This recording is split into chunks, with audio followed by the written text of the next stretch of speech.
Cup of tea would be good, thanks. Just 1 sugar. Well, fine, considering.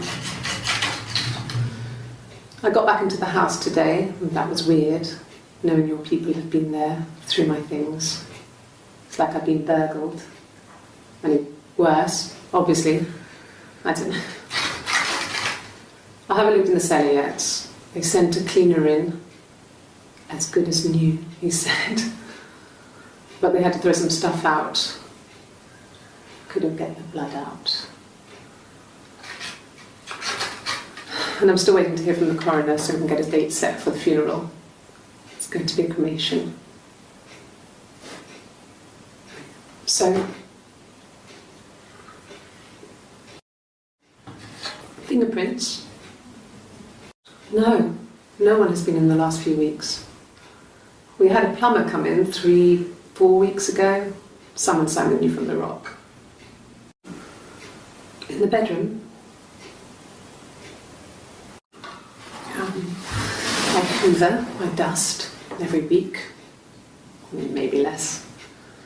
I once asked Eleanor how often I should dust, and she said, if people asked, tell them you do it once a week, but every few weeks is okay.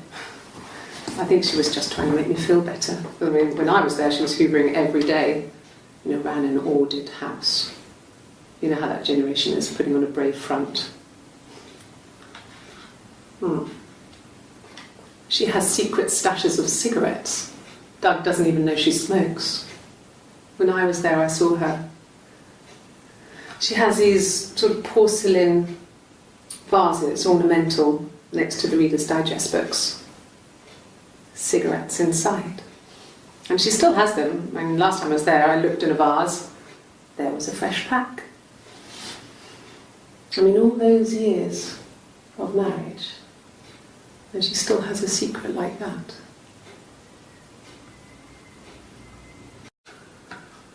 Well, a week or so ago, it would have been the Saturday before my birthday. You know, I get like that on the weekends, have a lie-in, then want to get up and blitz the house. Yes, yeah. I would have cleaned them. I changed the sheets too, with the fingerprints in all those places. Could they have been my parents' fingerprints? I'm not sure how long they last for, but is that possible? That can't be right. In the bedroom. I sleep on the right side of the bed, as you come in from the door. You can tell because I have 2 pillows and he just has 1. What kind of hairs?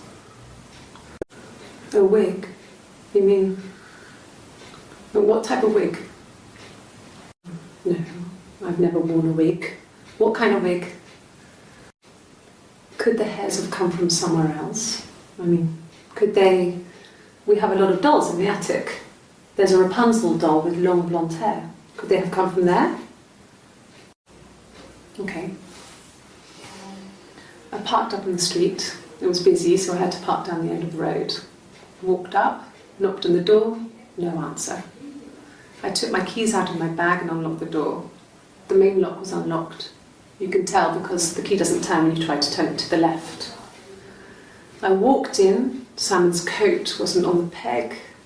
I couldn't see his shoes in the shoe rack. I shouted out. I walked straight into the kitchen because he usually sits in there to have a cup of tea and read his paper, but he wasn't there.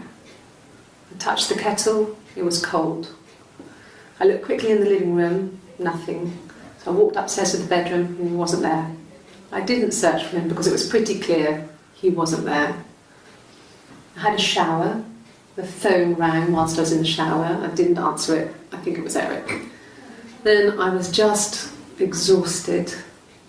So I lay down on the bed and I fell asleep, though I didn't mean to. I woke up a couple of hours later and I was surprised to see no one in the bed next to me. And then I remembered where I was and what had happened. That's when Eric called again. This time I spoke to him. Then I called Doug and Eleanor. And then I decided to come and see you. Is that enough?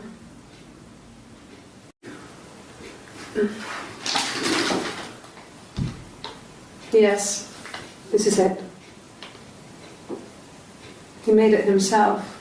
It was a special one-off. He made it.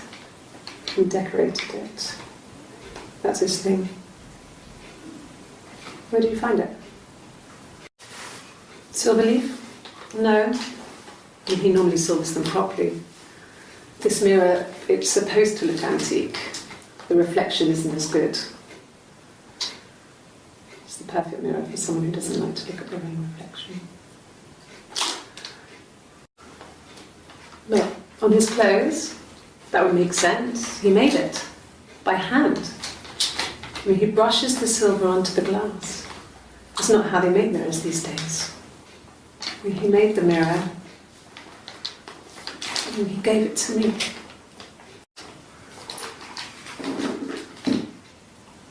On his throat. How? An affair. Simon wasn't having an affair. No, Simon wasn't seeing another woman. Good, happy. I mean, ups and downs like any couple, I guess, but we've been married for over 10 years. I don't know if anyone really changes. You just become more yourself. Simon was my prince, and that hasn't changed. Really? You're going to ask me about my sex life? I mean, isn't that private? Are you married? How is your sex life? Well, there you go. How many kids?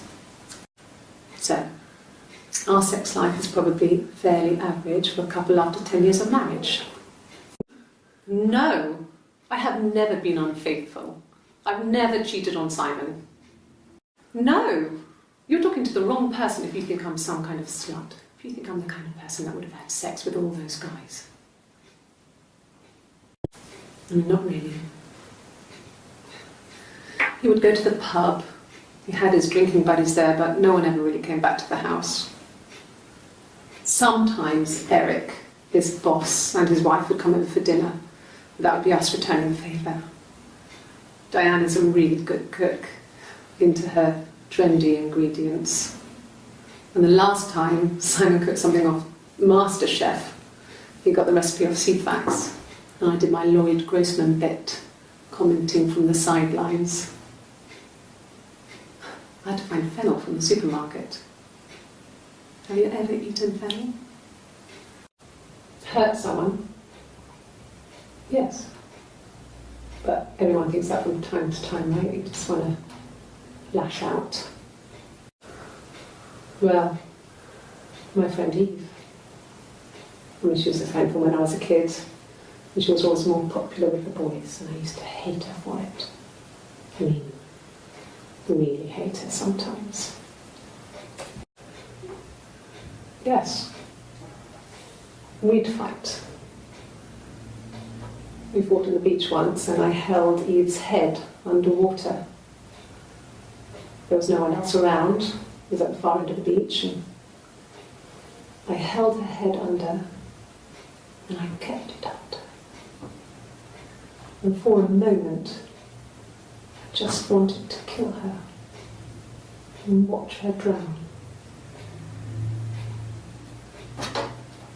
But that was it. It was just a moment. We were made up after. It was a love-hate relationship. A police station. Yeah. When I was young, we ran away on my birthday. Bob Dylan was playing in London, and we thought we could break into his tour bus and have him take us with him.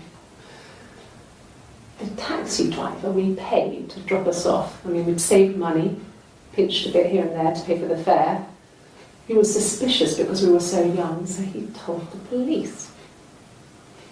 So they came and picked us up and took me back to Portsmouth. My mum picked me up from the station.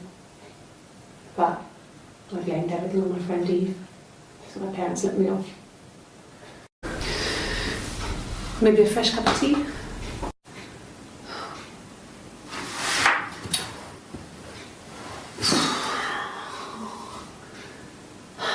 Hannah, Hannah.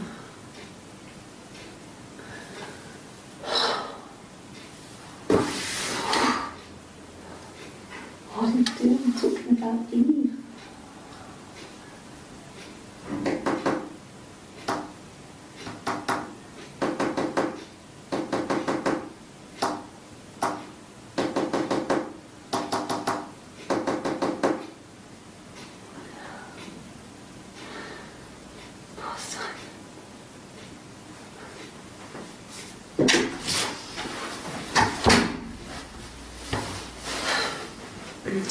Just the one sugar. Thanks. Is that kind of recording? No. 1984 was an awful year in the end. We were living at Doug and Eleanor's. I lost the baby at the end of spring and my parents died in the summer. It was a hot summer, a heat wave. So when they discovered the bodies, it was just awful. Because of the circumstances, them dying together like that, they brought in a lot of police. A forensic entomologist. I had to look that up. It was because of the heat. It was just awful. They said it was food poisoning. There was something in the food they ate. My dad liked to pick mushrooms, grow them too. They said it was the mushrooms. It was hard to believe. Death caps. They have a skirt around the cap. My dad taught me that. But, the police had no reason to think it was suspicious. They lived alone. And no one had any reason to hurt them.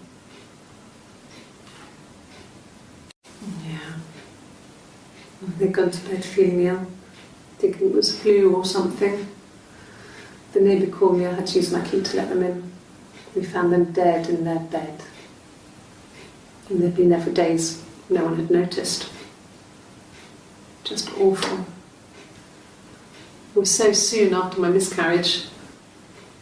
The worst year of my life. I'd been so happy to get married, and after that it was just like, fuck.